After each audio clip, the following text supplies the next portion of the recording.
Mississippi's story cannot be told without confronting slavery. Before it was a state, before cotton ruled its fields, this land belonged to indigenous nations, the Choctaw and Chickasaw, whose lives were forever altered by colonization and removal.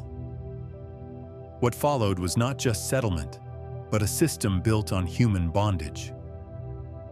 In the early 1700s, European powers introduced slavery to the Mississippi region, but it was the rise of the United States and the hunger for cotton that transformed slavery into something vast, violent, and deeply entrenched.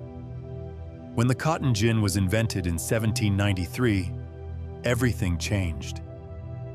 Cotton became king, and Mississippi became its throne. As native peoples were forced off their land under the Indian Removal Act, plantations spread across fertile soil.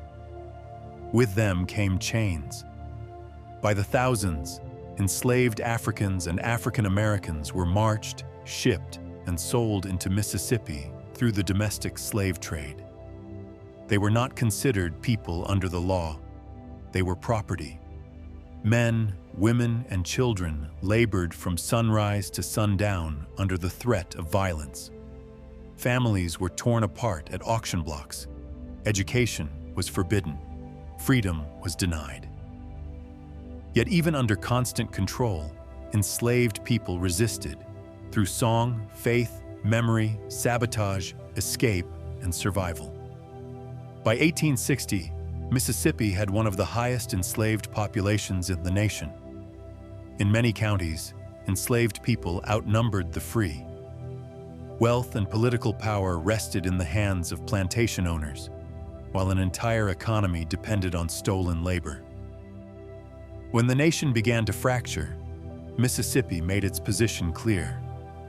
In 1861, the state seceded from the Union, openly declaring that slavery was the reason.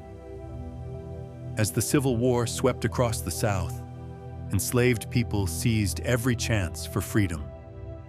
They fled plantations when Union troops approached. They worked for, guided, and later fought alongside Union forces.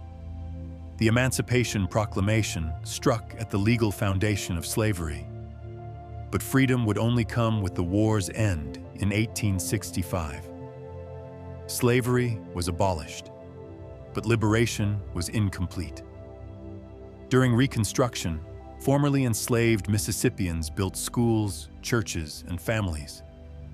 For the first time, Black citizens voted, held office, and shaped the future of the state. That progress was met with backlash. New laws, black codes, sharecropping contracts, and voter restrictions recreated control under a different name. Violence and intimidation enforced silence.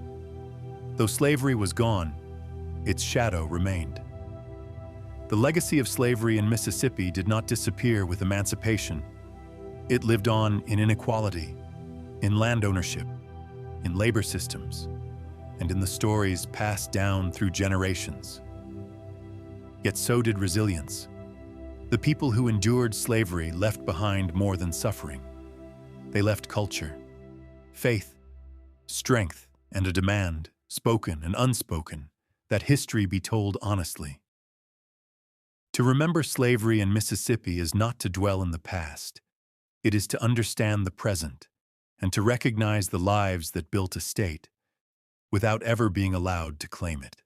Pause. This is Mississippi's history, and it is America's.